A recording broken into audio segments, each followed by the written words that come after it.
మనకి mobile phones ఉన్నాయి. అంతకుముందు టెలిఫోన్ ఆహ్, ఉండేది. దానిని 1847లో పుట్టిన అలెగ్జాండర్ గ్రహాం బెల్ అనే శాస్త్రవేత్త కనిపెట్టాడనమాట. అయితే టెలిఫోన్ అనేది ఎప్పుడు మనుగడలోకి వచ్చింది అనంటే, దానిని కనిపెట్టిన అలెగ్జాండర్ గ్రహాం బెల్ పుట్టిన తర్వాతనే మనుగడలోకి వచ్చింది. ఈ విషయాన్ని బట్టి ఏదైనా మనుగడలో ఉంది అనంటే, దానికన్నా ముందు దానిని తయారు చేసిన, లేకుంటే సృజించిన వ్యక్తి ఉన్నాడు అనేది మనం అర్థం చేసుకోవచ్చు. అలానే సర్వ సృష్టి ఉంది అనంటే, సర్వ సృష్టిని సృజించిన సృష్టికర్త సృష్టి కన్నా ముందు నుంచి ఉన్నవాడు అనే విషయాన్ని మనం అర్థం చేసుకోవచ్చు. ఇది ఎవరు గూడా తృణీకరించలేనిది. ఆదికాండము మొదటి అధ్యాయము మొదటి వచనంలో ఆ మాట స్పష్టంగా చెప్పబడుతుంది. ఆదియందు దేవుడు భూమి ఆకాశములను సృజించెను. కాలము, పదార్థము, శూన్యము ఇవన్నీ గూడా సృజింపబడినవే. వీటిని సృజించిన దేవుడు వీటికన్నా ముందు నుంచి ఉన్నవాడు అనే విషయాన్ని మనం అర్థం చేసుకోవచ్చు. ఆయన స్వతహాగా ఉన్నవాడు. ఆయన స్వతహాగా సర్వ సృష్టిని సృజించిన దేవుడై ఉన్నవాడు. అయితే గ్రహాం బెల్ టెలిఫోన్‌ని కనిపెట్టడానికి ఆయన ఇతర వస్తువుల్ని వాడి ఉన్నాడనమాట. అంటే ఒక వైరింగ్ సిస్టమ్. టెలిఫోన్ వైర్ ఉంటది గదా! లేకుంటే టెలిఫోన్‌ని తయారు చేయాలన్నా కొన్ని మెటీరియల్స్ మనకి ఆహ్, గ్రహాం బెల్ వాడి ఉన్నట్టు మనం చూడొచ్చనమాట. లేకుంటే మనం యూజ్ చేస్తున్న స్మార్ట్ మొబైల్ గూడా కొన్ని మెటీరియల్స్‌ని, కొన్ని ఆహ్, ఇన్‌స్ట్రుమెంట్స్‌ని యూజ్ చేసి తయారు చేసినట్లుగా మనం చూస్తాం. అయితే ఎవరు ఏది తయారు చేసినప్పటికీ వేరొక చోట నుంచి కొన్ని పదార్థాలను తీసుకొని చేస్తున్నట్టుగా మనం చూస్తాం. ఇంకా మనకి బాగా అర్థం అవ్వాలి అనంటే, మన ఇంట్లో మన మదర్ గాని, లేతే చెల్లెలు గాని, అక్క గాని వీళ్ళు ఆహారాన్ని ప్రిపేర్ చేస్తారు. మనకి అన్నం వండి పెడతారు. వాళ్ళు స్వతహాగా అన్నము కావాలి అనంటే రావట్ల. వాళ్ళెళ్తారు, రైస్ తీసుకొనొస్తారు, వెజిటబుల్స్ తీసుకొనొస్తారు. దానిని కుక్ చేయడానికి పాత్రలు వాడతారు. అట్లా వాళ్ళు వేరొక దాన్ని తీసుకొని ఫుడ్ తయారు చేస్తున్న విషయాలు మనకి స్పష్టంగా అర్థమవుతున్నాయి. అయితే దేవుడు సర్వ సృష్టిని చేయడానికి ఆయన వేటి యొక్క సహాయత ఆయన తీసుకొని లేడు.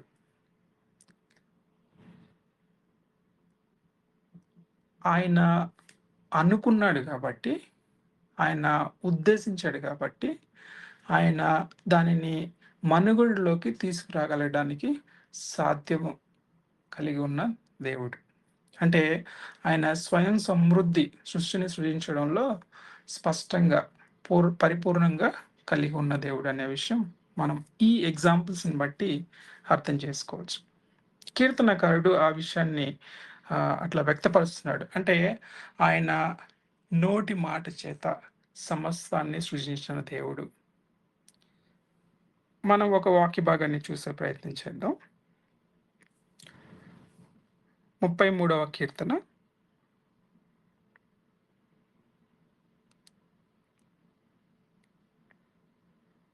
33వ కీర్తన 6-9 వచనాలు. ఇక్కడ కీర్తనకారుడు దేవుని యొక్క సెల్ఫ్ సఫిషియన్సీ, ఆయన స్వయం సమృద్ధి కలవాడు, ఆయన వీటి మీద ఆధారపడకుండా సర్వ సృష్టిని చేసాడు అనే మాటల్ని మనం ఇక్కడ చూడవచ్చు. యెహోవా వాక్కు చేత ఆకాశములను కలిగెను, ఆయన నోటి ఊపిరి చేత వాటి సర్వ సమూహమును కలిగెను. సముద్ర జలములను రాశిగా కూర్చువాడు ఆయనే, అగాధ జలములను పొట్టలో కూర్చువాడు ఆయనే. లోకులందరూ యెహోవా యందు భయభక్తులు నిలపవలెను, భూలోక నివాసులందరూ ఆయనకు వెరవవలెను. ఆయన మాట సెలవేయగా దాని ప్రకారం ఆయను, ఆయన ఆజ్ఞాపింపగానే కార్యములను స్థిరపరచబడెను. ఇక్కడ స్పష్టంగా దేవుడు ఆయన నోటి మాట చేత సర్వమును సృజించినట్లుగా, అలానే 9వ వచనంలో ఆయన ఏ రీతిగా సెలవిచ్చాడో ఆ రీతిగా సృష్టి కలిగినట్లుగా, ఆయన సృజించడంలో వేరే దేని మీద ఆధారపడకుండా దేనిని తీసుకొని దాని నుంచి సృజించినట్లుగా దేవుడు లేడనే విషయం మనకు అర్థమవుతుంది. కాబట్టి మనం కొలుస్తున్న దేవుడు లేని దానిని పేరు పెట్టి పిలిచి మనుగడలోకి తీసుకురాగలిగిన దేవుడు అనే విషయం మనం కీర్తనాకారుడు వ్యక్తపరిచిన మాటల్లో స్పష్టంగా అర్థమవుతుంది. అలానే ఆయన దాన్ని కేవలం సృజించడం మాత్రమే కాదు, ఆయన సృష్టిని ఏ రీతిగా కొనసాగించాలో ఆయన మాటతోటి ఆర్డర్ చేసే దేవుడిగా ఉన్నాడు. అంటే ఆయన కలుగుగాక అనగానే ఆయన ఏదైతే కలగాలని ఉద్దేశించాడో అవి సమస్తము కూడా కలిగినాయి. ఆయన వాటిని కొనసాగించాలని కమాండ్ ఆజ్ఞ చేయగానే అవి మనుగడలో ఉండి కొనసాగుతూ ఉన్నాయి. మనం సర్వ సృష్టిలో కూడా ప్రతిదీ మార్పు చెందేదే, మార్పుకు లోనయ్యేదే అనే విషయాన్ని గత కాలంలో చూసాం. అవి మార్పుకు లోనవుతుంది, దానికంతటిగా అవి అవ్వట్ల. దేవుడు ఆజ్ఞాపించాడు కాబట్టి అవి మార్పుకు గురవుతున్నాయి. ఇలా ఆయన వీటన్నిటిని చేయడానికి వేటి మీద ఆధారపడి లేడు. ఎందుకంటే ఆయన స్వతహాగా స్వయం సమృద్ధుడు. సర్వ సృష్టిని సృజించి దానిని కొనసాగించి మనుగడలో ఉంచే దేవుడై ఉన్నాడు.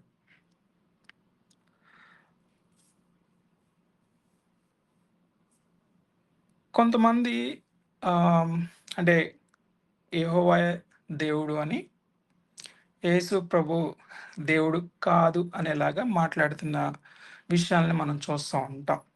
అయితే మనం అనేక మార్లు చూస్తూ వచ్చాం, ఆయన త్రియేక దేవుడు అని, తండ్రి కుమార పరిశుద్ధాత్మ దేవుడిగా ఉన్నవాడు అని, ముగ్గురు వ్యక్తులుగా ఉన్న ఒకే దేవుడు అని, ఏ ఒక్కరు కూడా అసమానంగా అసంపూర్తిగా ఉన్నట్టుగా లేరు అని, ప్రతి లక్షణాలను కూడా ముగ్గురు వ్యక్తులు పరిపూర్ణంగా ఉన్నవారని చూస్తూ వచ్చాం. ఆ మాటని హెబ్రీ గ్రంథకర్త హెబ్రీలకు రాసిన పత్రికలో ఏ రకంగా చెప్తున్నాడో మనం చూసే ప్రయత్నం చేయొచ్చు. చూడండి, హెబ్రీలకు రాసిన పత్రిక 11వ అధ్యాయము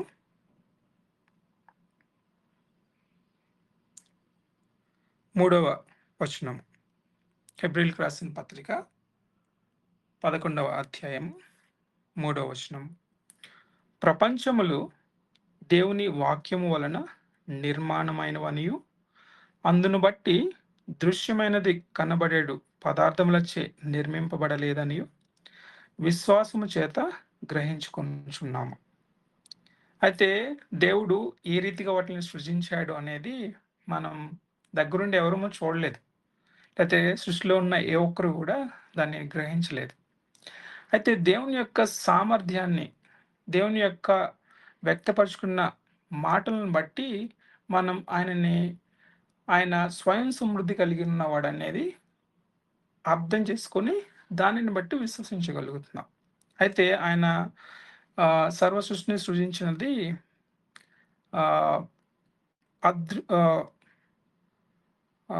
దృశ్యమైనది కనబడేడు పదార్థములచే నిర్మింపబడలేదు అనే మాటని మనం చూస్తున్నాం. అంటే ఆయన ఆత్మయ్య ఉన్న దేవుడు. మాటను ఎప్పుడు మనం ఫిజికల్గా చూడలేము, భౌతికంగా చూడలేము. అలానే ఆయన భౌతికంగా ఉన్న ఏ పదార్థం సహాయం తీసుకొని ఆయన సర్వ సృష్టిని చేయలేదనే మాట ఇక్కడ మనకు కనబడుతుంది. ఇక్కడ హెబ్రీలకు రాసిన పత్రిక యొక్క గ్రంథకర్త ఎవరి గురించి చెప్తున్నాడంటే ప్రభువైన యేసుక్రీస్తు గురించి చెప్తున్నట్టుగా మనం చూస్తున్నాం. ప్రభువైన యేసుక్రీస్తు ఆయన మాట చేత, కనబడని కనిపించే ఏ పదార్థం చేత కూడా సహాయం లేకుండా సర్వ సృష్టిని సృజించిన దేవుడు అనే విషయాల్ని మనం చూస్తున్నాం అన్నమాట.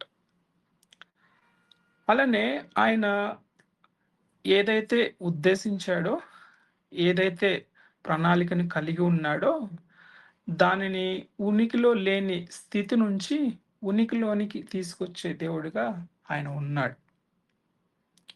రోమీయులకు రాసిన పత్రికలో ఆహ్, అక్కడ భక్తుడు ఇదే విషయాన్ని వ్యక్తపరుస్తున్నాడు. నువ్వు ఏదైతే మనుగడలో లేదో, నీ నోటి మాట చేత దానిని మనుగడలోకి తీసుకొచ్చే దేవుడవై ఉన్నాడు అని చెప్తున్న మాటల్ని మనం చూడొచ్చు. చూడండి, రోమీయులకు రాసిన పత్రిక 4వ అధ్యాయము 17వ వచనం. రోమీయులకు రాసిన పత్రిక 4వ అధ్యాయము 17వ వచనం. తాను విశ్వసించిన దేవుని ఎదుట అనగా మృతులను సజీవులనుగా చేయువాడును, లేని వాటిని ఉన్నట్టుగానే పిలిచేవాడునైన దేవుని ఎదుట అతడు మనకందరికీ తండ్రి అయి ఉన్నాడు. ఇందును గూర్చి నిన్ను అనేక జనములకు తండ్రినిగా నియమించితిని అని వ్రాయబడి ఉన్నది. ఈ వాక్య భాగంలో దేవుని యొక్క లక్షణాలను, ఆయన ఏ రీతిగా ఉన్నవాడు అనే మాటని ఇక్కడ మనం చూస్తున్నాం. లేని వాటిని ఉన్నట్టుగానే పిలిచువాడునై ఉన్న దేవుని లేకుంటే దేవుడు. మనము ఉన్న వాటిని పిలవగలుగుతాం. లేని వాటిని పిలిచినప్పటికీ అవి మనుగడలోకి రాలేవు. ఇప్పుడు నేను ఇక్కడ రూమ్‌లో కూర్చొని నాకు యాపిల్ కావాలంటే వెంటనే రాదు. లేకుంటే మనుగడలో లేని దాన్ని దేని పేరుని పెట్టి పిలిచినా, ఎవరం పిలిచినా అది మనుగడలోకి రాదు. ఎందుకంటే మనం అలాంటి స్వయం సమృద్ధిని కలిగి ఉన్నవారం కాము. మనమే కాదు, ఏ ఒక్కరు గూడా. దేవదూతలు గూడా అలాంటి సామర్థ్యము కలిగి లేరు. అయితే దేవుని గురించి చెప్తున్న మాట ఏంటంటే, లేని వాటిని ఉన్నట్టుగా పిలిచేవాడునైన దేవుడు. ఇక్కడ ఈ వాక్య భాగం చెప్పబడిన సందర్భాన్ని చూస్తే, అబ్రహాము, సారాయ్ ఇద్దరు వయసు ఉడిగిన వాళ్ళు. అట్లాంటి వారికి దేవుడు ఇస్తున్న వాగ్దానము, మిమ్మల్ని జనములకు తండ్రిగా లేకుంటే ఆకాశ నక్షత్రాలంతా జనరేషన్స్‌ని మీ ద్వారా పుట్టిస్తాను అని దేవుడు వాగ్దానం చేసినప్పుడు ఆయన గురించి వ్యక్తపరిచిన మాట. నిజానికి అబ్రహాము ఉన్న టైంలో ఉన్న మనుషుల జనాభా అంతా చూస్తే ఇంత లేదు. ఆయన లేని దానిని ఉన్నట్టుగా పిలిచి దానిని మనుగడలో తీసుకొచ్చే దేవుడు కాబట్టి, ఆ రోజు అబ్రహాము, శారాకి ఇచ్చిన వాగ్దానాన్ని మనం ఈ రోజు గూడా ఏ రీతిగా మనుషులందరూ గూడా మల్టిప్లై అవుతున్నారు, వృద్ధి పొందుతున్నారు. కుటుంబాలుగా కట్టబడతా ఉన్నారు. దేశాలుగా విస్తరిస్తా ఉన్నారు అని ఆయన యొక్క వాగ్దానపు నెరవేర్పుని మనం చూస్తా ఉన్నాం. అది కేవలము మనుషులను ఉద్దేశించి మాత్రమే మనం అర్థం చేసుకోనక్కర్లా. ఏ విషయాన్నైనా మనుగడలో లేని దానిని మనుగడలోకి తీసుకొచ్చి దానిని కొనసాగించేవాడుగా దేవుడున్నాడని ఇక్కడ మనం స్పష్టంగా అర్థం చేసుకోవచ్చు.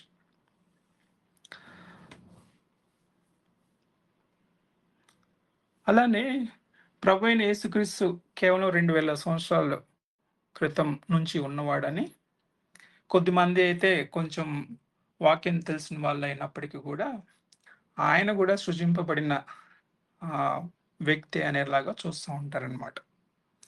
అయితే ఆయన మనము అనేక మార్లు చూస్తవచ్చు. ఆయన కేవలం 2000 సంవత్సరాల నుంచి ఉన్నవాడు కాదు. ఆయన సర్వ సృష్టి సృజింపబడకు నుంచి ఉన్నవాడు. కొద్దిమంది ఏమంటారంటే, సర్వ సృష్టిని సృజించినది ఆయనే, ఆయన కూడా సృజింపబడిన వాడే అని చెప్తా ఉంటారు. అంటే సామెతల గ్రంథంలో ప్రధానమైన వాణిగా తండ్రి అయిన దేవుడు నన్ను సృజించును అని ఉంటది. ఆ వాక్యాన్ని రిఫరెన్స్‌గా చేసుకొని ప్రభువైన యేసుక్రీస్తు వారు కూడా సృజింపబడిన దేవుడే అని చెప్తా ఉంటారనమాట. అయితే కొలస్సీలకు రాసిన పత్రిక ఆహ్, 1వ అధ్యాయంలో చెప్పినట్లుగా అంటే ఆ వాక్య భాగంలో ప్రభువైన యేసుక్రీస్తే సృష్టికర్త అని, ఆయన సృష్టికి ముందు నుంచి ఉన్నవాడని, ఆ మాటలను దైవ ప్రేరేపణ ద్వారా గ్రహించిన ఒక భక్తుడేమన్నాడంటే, ఆయన సమస్తానికి కారణభూతుడు. ఆయన కలగడానికి కారణమేమి లేదు. ఎందుకంటే ఆయన స్వతహాగా కలిగి ఉన్న దేవుడు అని చెప్తున్నారనమాట. అంటే he is the sole cause of all cause. కలిగున్న ప్రతి దానికి గూడా ఆయనే కారణమై ఉన్నాడు. ఆయన కలిగి ఉండటానికి కారణం ఏమి లేదు. అంటే మనం ఆయన స్వయం సమృద్ధి గలవాడు అనే లక్షణాన్ని అర్థం చేసుకోవచ్చనమాట. ఆ మాటలు చూసే ప్రయత్నం చేద్దాం. కొలస్సీలకు రాసిన పత్రిక మొదటి అధ్యాయము 16, 17 వచనాలు. కొలస్సీలకు రాసిన పత్రిక 1వ అధ్యాయము 16, 17. ఏలయనగా ఆకాశమందున్నవియు, భూమి యందున్నవియు, దృశ్యమైనవి గాని, అదృశ్యమైనవి గాని, అవి సింహాసనములైనను, ప్రభుత్వములైనను, ప్రధానులైనను, అధికారములైనను, సర్వమును ఆయన యందు సృజింపబడెను. సర్వమును ఆయన ద్వారాను, ఆయన బట్టియు సృజింపబడెను. ఆయన అన్నింటికంటే ముందుగా ఉన్నవాడు. ఆయనే సమస్తమునకు ఆధారభూతుడు. ఈ మాట కొలస్సీల్లో ఉన్న ఆహ్, ఆహ్, బిలీవర్స్‌కి రాసినట్లుగా అక్కడ వ్యక్తపరుస్తున్న మాటల్లో ప్రభువైన యేసుక్రీస్తు యొక్క లక్షణాలను, గుణగణాలను, వ్యక్తిత్వాన్ని గురించి రాసినట్లుగా కలిగి ఉన్నవైనా, కనిపించినవైనా, చిన్నవైనా, పెద్దవైనా సర్వము గూడా సృజింపబడినవే. అయితే అది ఏ రీతిగా సృజింపబడినదంటే ప్రభువైన యేసుక్రీస్తు యొక్క స్వరము చేత, ఆయన మాట చేత, ఆయన అనుకున్నాడు కాబట్టి సృజింపబడినవి అనే మాటల్ని ఇక్కడ మనం చూస్తున్నాం అన్నమాట. కాబట్టి ప్రభువైన యేసుక్రీస్తు సృష్టికర్త అని మనం మొదటి నుంచిగా ఆయన స్వతహాగా స్వయం సమృద్ధి గలవాడని, ఆయన నోటి మాట చేత సర్వమును సృజించాడని దేవుని లక్షణాలని ఏవైతే చూస్తున్నామో అవి ప్రభువైన యేసుక్రీస్తు గురించి చెప్తున్నట్లుగా ఇక్కడ మనం స్పష్టంగా చూడవచ్చు. 17వ వచనంలో ఆయన అన్నింటికంటే ముందుగా ఉన్నవాడు. ఆయనే సమస్తమునకు ఆధారభూతుడు. ఇప్పుడు ఆయన కూడా సృజింపబడిన వాడైతే ఆయనకి కూడా ఆధారభూతుడు వేరే వాళ్ళు ఉండి ఉండాలి. కానీ ఎక్కడ వాక్యము ఆయనకి కారణభూతుడు వేరే వాళ్ళు లేతే ఆయన సృజింపబడిన వాడు అని చెప్పినట్టుగా ఎక్కడ లేదు. స్పష్టంగా చెప్పబడుతున్న మాట ఏంటంటే ఆయన సర్వ సృష్టికి ముందున్నవాడు. సర్వ సృష్టికి ఆయనే కారణభూతుడు. ఆయన మాత్రమే దానిని కొనసాగించేవాడు అనే మాటల్ని ఇక్కడ మనం స్పష్టంగా చూడవచ్చు అనమాట. కాబట్టి ప్రభువైన యేసుక్రీస్తు 2000 సంవత్సరాల క్రితం శరీరధారిగా భూమి మీదకి వచ్చాడు గాని, ఆయన స్వతహాగా స్వయం సమృద్ధి కలిగిన సృష్టికర్త అనే విషయాన్ని మనం అర్థం చేసుకోవచ్చు. అయితే సర్వ సృష్టిని కూడా ఆయన నోటి మాట చేత కలగజేసి దానిని కొనసాగిస్తున్నాడు. అయితే మనిషిని మాత్రం ప్రత్యేకంగా ఆయన యొక్క ప్రణాళికలో మానవులకి ప్రత్యేకమైన విలువనిచ్చినట్లుగా ఆయన యొక్క ఉద్దేశాలను వారి ఎడల ముఖ్యంగా కలిగి ఉన్నట్లుగా మనం చూస్తూ ఉంటాం. ఆదికాండంలో సర్వసృష్టిని సృజించిన విధానం చూసినప్పుడు ఆయన కలుగుగాక అనగానే సమస్తమును కలిగినవి. అయితే మనిషిని చేసేప్పుడు మాత్రం ఆయన ఆయన ఫుల్ ఇన్వాల్వ్‌మెంట్ పూర్తిగా ఆయన ఇన్వాల్వ్ అయ్యి చేసినట్లుగా మనం చూస్తాం. మంటి నుంచి మంటిని తీసి ఒక రూపాన్ని ఇచ్చి ఆయన జీవవాయువుని ఊదినట్టుగా ఆయన యొక్క ఫుల్ ఇన్వాల్వ్‌మెంట్‌ని మనిషిని చేసినప్పుడు ఏ రీతిగా ఉందో మనం గ్రహించవచ్చు అన్నమాట. ఆ మాటను యెషయా ప్రవక్త ఏ రీతిగా చెప్తున్నాడో మనం చూసే ప్రయత్నం చేద్దాం. యెషయా గ్రంథము 44వ అధ్యాయము. యెషయా గ్రంథము 44వ అధ్యాయము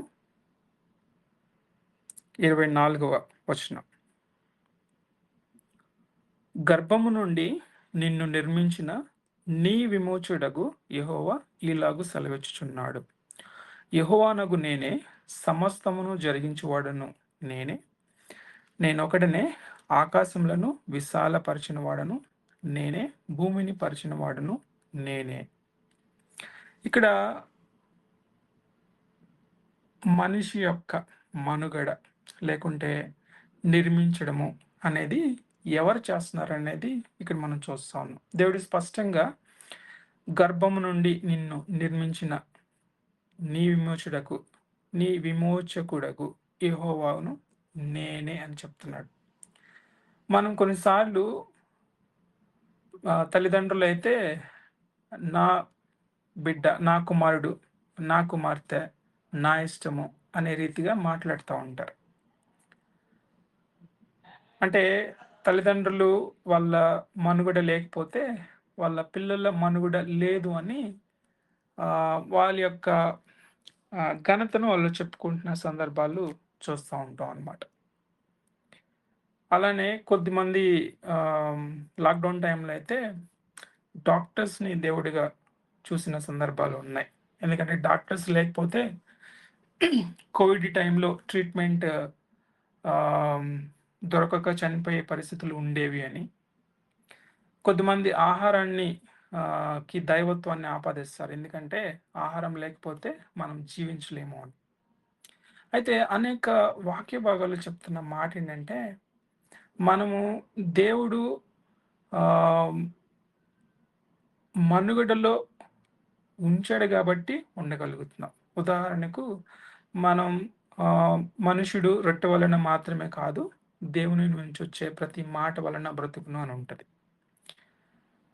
ఇప్పుడు మనం దానిని ఆహారం తీసుకోకుండా ఉండాలి అని అంటే, అది దేవుడు ఇచ్చిన ప్రొవిజన్. ఆయన మనం మనుగడలో కొనసాగటానికి దేవుని పెట్టిన నియమం.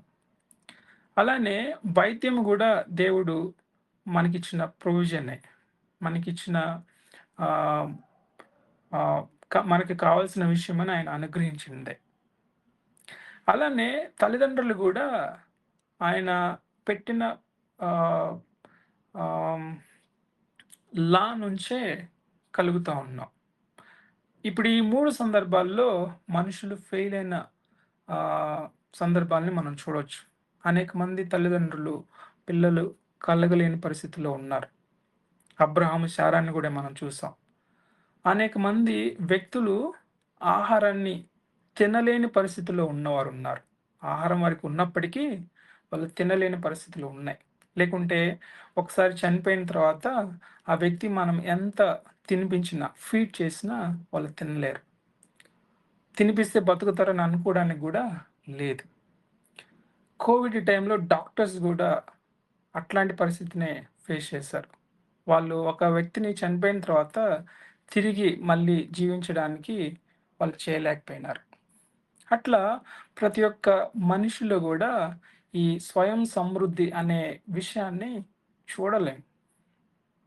కాబట్టి దేవుడు మనల్ని ప్రత్యేకంగా తయారు చేశాడు. ప్రత్యేకంగా నిర్మించాడు. ప్రత్యేక ప్రణాళికను కలిగి ఉన్నాడు. అది కేవలం తల్లిదండ్రులు ఆహ్, వివాహం చేసుకొని కలిసి ఉండటం వలన మాత్రమే కలగట్ల. ఆయన ఉద్దేశించాడు గాబట్టి కలుగుతున్నాము. అలా సృష్టికర్త యొక్క సృష్టిలో మనం భాగమే ఉన్నామని, ఆయన మన ఎడల ఏ రీతిగా ప్రణాళిక కలిగి ఉన్నాము, ఆయన మన ఎడల ఏ రీతిగా ప్రణాళిక కలిగి ఉన్నాడు అనే విషయాన్ని యెషయా ప్రవక్త చెప్పిన మాటల్లో మనం గ్రహించవచ్చు.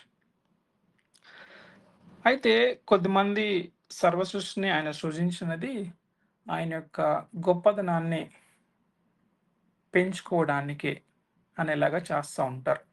అంటే మనం ఏదైనా కొత్త విషయాన్ని కనిపెట్టినప్పుడు మనం ఘనతను కోరుకునేవారుగా ఉంటాం. లేకుంటే కొద్దిమంది అయితే ఘనత కోసం మాత్రమే చేసేవారుగా ఉంటారనమాట. అయితే దేవునికి అలాంటి ఘనత, మహిమ అనేది కొదువై ఉన్నది కాదు. అలా కొదువయి ఆయన సర్వ సృష్టిని చేయలేదు. చూడండి మనం ప్రకటన గ్రంథంలో ఆ మాటను మనం చూడవచ్చు. ప్రకటన గ్రంథము 4వ అధ్యాయము 11వ వచనం. ప్రకటన గ్రంథము 4వ అధ్యాయము 11వ వచనం.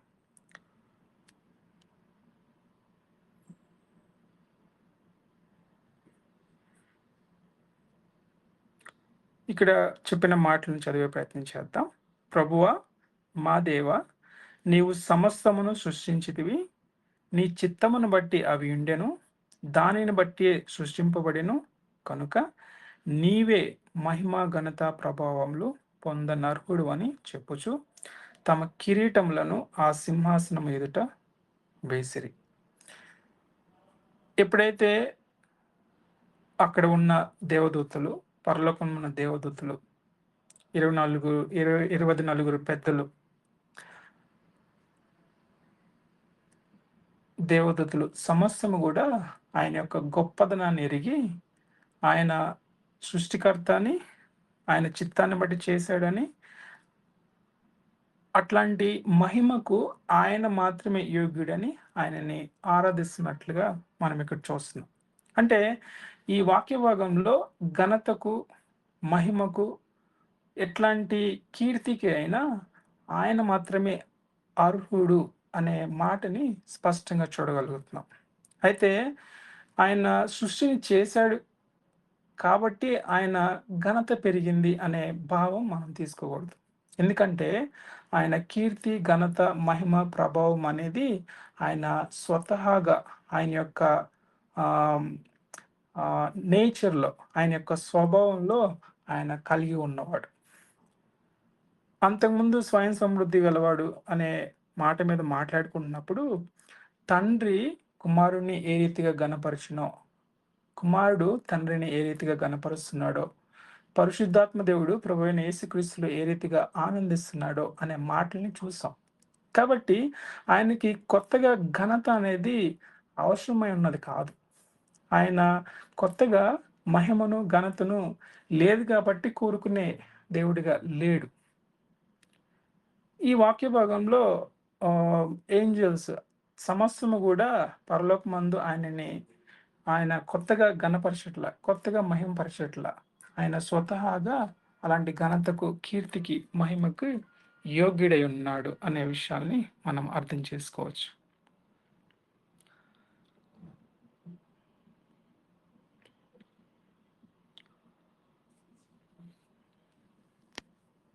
అదే అదే మాటల్ని మనం యోహాను సువార్తలో గూడా మనం గమనించవచ్చు. యోహాను సువార్త 17వ అధ్యాయము 5వ వచనం.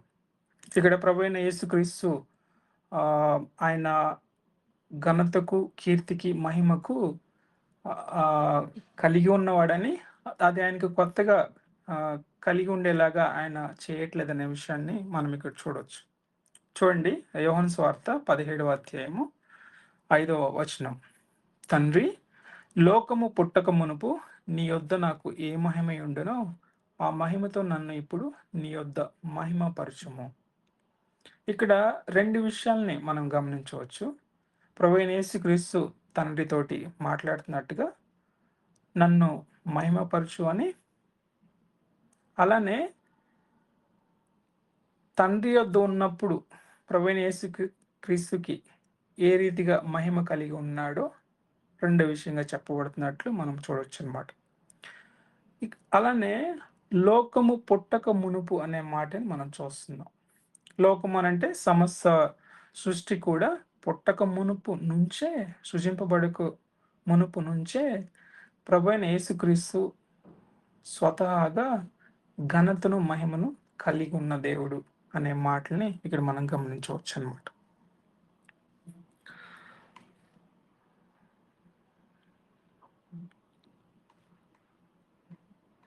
అలానే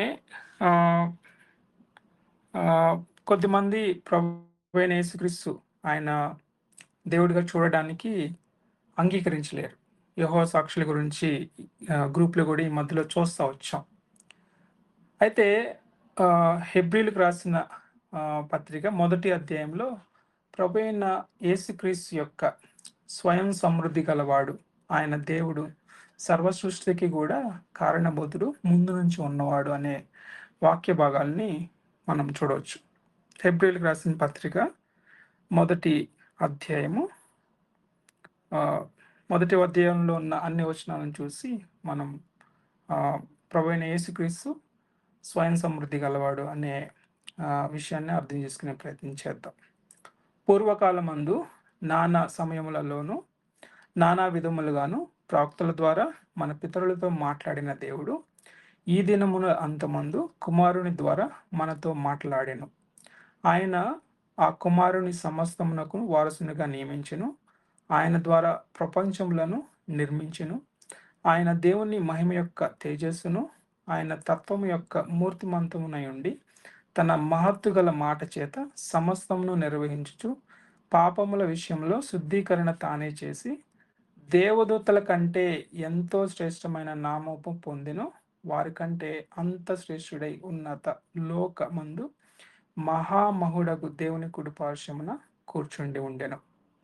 ఏలయనగా నీవు నా కుమారుడవు, నేను నేడు నిన్ను కనియున్నాను అనియు, ఇదియు కాక నేను ఆయనకు తండ్రి అయిందును, ఆయన నాకు కుమారుడై ఉండెను అని ఆ దూతలతో ఎవనితోనైనను ఎప్పుడైనను చెప్పెన.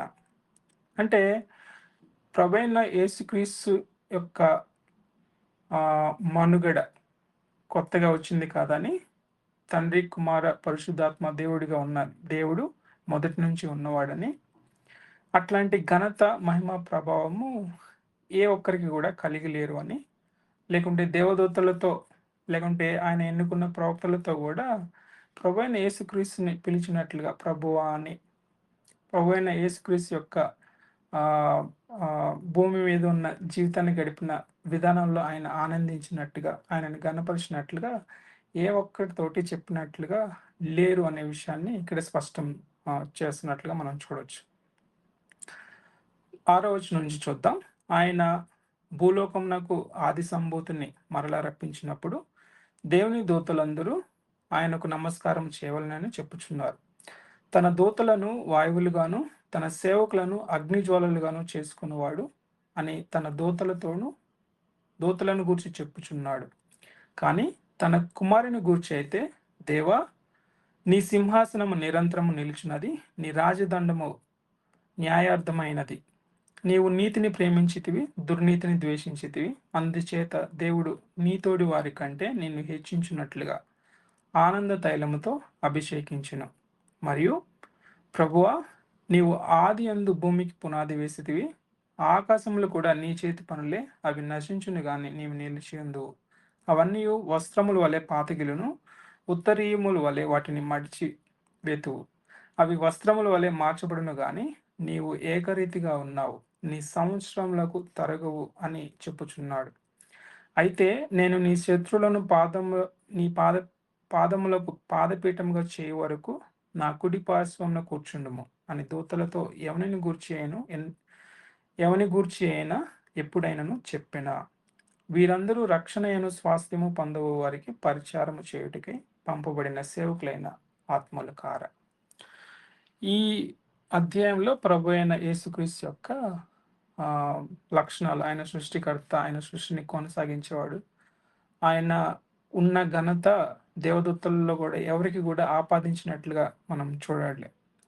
ఆయన సర్వ సృష్టికి కారణభూతుడని, ఆయన మనుషులందరి యొక్క పట్ల ఉన్న ఉద్దేశాన్ని నెరవేర్చడానికి ఆయన శరీరధారిగా వచ్చినట్లు, ఆయనను అంగీకరించిన వారు రక్షణ పొందుతారని, తిరిగి ఒకనాడు పరలోకంలో దేవునితోటి మనం నిత్యము ఆయనను ఆరాధించే వారిలాగా ఉంటాము అని ప్రభువైన యేసుక్రీస్తు గూర్చిన గొప్పదనాన్ని ఇక్కడ హెబ్రీల గ్రంథకర్త వ్యక్తపరుస్తున్నట్లుగా మనం చూస్తూ ఉన్నాం. కాబట్టి మనం దేవుడు స్వయం సమృద్ధి కలవాడు అనే విషయాన్ని అర్థం చేసుకోవడానికి ఎన్ని వాక్య భాగాలను చూస్తున్నామో, ఆ వాక్య భాగాలన్నింటికి కూడా ప్రభువైన యేసుక్రీస్తుని గురించే చెప్తున్నట్లుగా మనం చూస్తూ వచ్చినాం అన్నమాట. కాబట్టి ఆయన యొక్క స్వయం సమృద్ధి కలిగిన లక్షణాన్ని మరింతగా అర్థం చేసుకోవడానికి, దానిని బట్టి ఆయనను ఆరాధించుకోవడానికి, ఆయన సెల్ఫ్ సఫిషియెంట్ గాడ్ అయ్యుండి, సెల్ఫ్ సఫిషియెంట్‌గా లేని మనల్ని ఏ రీతిగా బలపరుస్తున్నాడో, ధైర్యపరుస్తున్నాడో, దానిని బట్టి మనం దేవుణ్ణి స్తుతించేవారిగా ఉండాలి. ప్రార్థన చేసుకుందాం. ప్రేమ కలిగిన మా తండ్రి, పరిశుద్ధుడా, మహోన్నతుడా, ఈ ఘనమైన శ్రేష్టమైన నామానికి వందనాలు తండ్రి. అయినా మీ మాటలు వినడానికి, మీ యొక్క గొప్పదనాన్ని, మీ యొక్క లక్షణాలను మరొకసారి మేము గుర్తెరగడానికి మీరు సాయం చేసినందుకు మీకు వందనాలు చెల్లించుకుంటున్నాను. తండ్రి నాయన, సర్వ సృష్టికి మీరే కారణభూతులు. మీరు వాటిని కలిగించిన విధానాన్ని, వేటి మీద మీరు ఆధారపడి లేరు. మీ నోటి మాట చేత దానిని కలిగించిన దేవుడు. మీరు ఆజ్ఞ ఇవ్వగానే అవి కలిగినవి మనుగడ కొనసాగించేలాగా ఉన్నవని తండ్రి మీ యొక్క గొప్పదనాన్ని బట్టి మిమ్మల్ని కీర్తిస్తున్నాను. తండ్రినైనా మీరు వేరొక వస్తువు యొక్క అవసరత లేకుండానే కలిగించిన దేవుడవు. తండ్రినైనా లేని దానిని పేరు పెట్టి పిలిచి దానిని మనుగడలోకి తీసుకొచ్చే గొప్ప దేవుడు నీవేనని మిమ్మల్ని స్తుతించుకుంటున్నాను, ఆరాధించుకుంటున్నాను. తండ్రినైనా మరి కొందరు అనుకున్నట్టుగా ప్రభువైన యేసుక్రీస్తు ఆయన సృజింపబడిన వాడు కాదు. సర్వ సృష్టికి కూడా ముందు నుంచి ఉన్నవాడు. ఆయన స్వతహాగా జీవాన్ని, హానర్‌ని, రిలేషన్‌షిప్‌ని, ఆయన ప్రేమను కనబరిచే దేవుడిగా ఆయన ఉన్నాడు. ఆయన 2000 సంవత్సరాల క్రితము శరీరధారిగా వచ్చాడు కానీ 2000 సంవత్సరాల నుంచి మనుగడలో ఉన్నవాడు కాదు అని మీ యొక్క నిత్యత్వమును బట్టి తండ్రి మిమ్మల్ని ఆరాధించుకుంటున్నాను. తండ్రి నాయన, సమస్త సృష్టిని నోటి మాటతో సృజించిన మీరు, మానవుని మాత్రం మీరు ప్రత్యేకంగా నిర్మించిన దేవుడు. తల్లి గర్భమందు ఆయన ప్రతి ఒక్క వ్యక్తిని కూడా నిర్మించేది నీవే అని తండ్రి నాయన, మరి కుమార్తెలు కలగడానికి మీరిచ్చిన ప్రొవిజన్ వల్లనే కలుగుతున్నారని మేమంతా స్వయం సమృద్ధిగా లేని స్థితిని మాకు తెలియపరుస్తా, గర్భమందు నిర్మించడానికి స్వయం సమృద్ధి సామర్థ్యం కలిగిన దేవుడు మీరేనని తండ్రి మిమ్మల్ని ఆరాధించుకుంటున్నాను. తండ్రిని అయినా మీ యొక్క గొప్పదనము, కీర్తి, ఘనత మీరు సృజించిన తర్వాత మీరు కలిగి ఉన్న దేవుడు కాదు. స్వతహాగా మీరు అట్లాంటి ఘనతకు, కీర్తికి, మహిమకు, ప్రభావానికి మీరు మాత్రమే వర్తి అయ్యున్న దేవుడు అని తండ్రి మిమ్మల్ని ఆరాధించుకుంటున్నాను. తండ్రి నాయనా, మీ మీ మీరు క్రీస్తుని ఏ రీతిగా ఘనపరుస్తున్నారనేది ఆయన నూతన నిబంధన గ్రంథంలో చెప్పిన రీతిగా ఆయన ముందు నుంచి కూడా మిమ్మల్ని ఘనపరిచే దేవుడిగా ఉన్నారు. క్రీస్తు మిమ్మల్ని ఘనపరిచినట్లుగానే తన పరిశుద్ధాత్మ దేవుడు మిమ్మల్ని ఘనపరిచినట్లుగానే మీరు స్వతహాగా ఘనతను ఆయన స్వతంత్రించుకున్న దేవుడు అయి ఉన్నారని మిమ్మల్ని ఆయన కనపరుస్తున్నాను. తండ్రి నాయన, మరి ఇన్ని సంవత్సరాలు గడిచినప్పటికీ కూడా ఎట్లాంటి మార్పుకు లోనవని స్వయం సమృద్ధి కలిగిన దేవుడు మీరై ఉన్నారు కాబట్టే మా జనరేషన్స్ నుంచి జనరేషన్స్ దాకా తండ్రి మిమ్మల్ని కొలిచేవారిగా, మిమ్మల్ని ఆరాధించేవారిగా, మిమ్మల్ని గొప్ప చేసేవారిగా ఉండటానికి అది తోడ్పడుతుందని మాకిస్తున్న ఈ ప్రొవిజన్ బట్టి తండ్రి మీకు వందనాలు చెల్లించుకుంటున్నాను. తండ్రి నాయన, మరి సర్వ సృష్టిలో కూడా దేనిని చూసినప్పుడు అది స్వతహాగా కలిగి ఉన్నవి కావు, స్వతహాగా మనుగడను కొనసాగించేవి కాదు. అవి వ్యక్తులైనా, గొప్పవారైనా, కనిపించినవైనా, కనిపించేవైనా సమస్తము కూడా మారే స్వతహాగా ఉండలేనివి. తండ్రి మీరైతే అట్లాంటి వారిగా లేరు. మీ యొక్క స్వయం సమృద్ధిని తండ్రి నాయన మేము గొప్ప చేయడానికి, ఘనపరచడానికి మా మాటలు, మా సామర్థ్యం, మా జ్ఞానం సరిపోదని తండ్రి మిమ్మల్ని ఘనపరుస్తూ కొద్ది ప్రార్థనను తండ్రి నాయన ప్రభువైన యేసుక్రీస్తు నామములో అడుగుతున్నాను. తండ్రి నాయన, అదే రీతిగా ఈ గ్రూప్లో కొనసాగించడం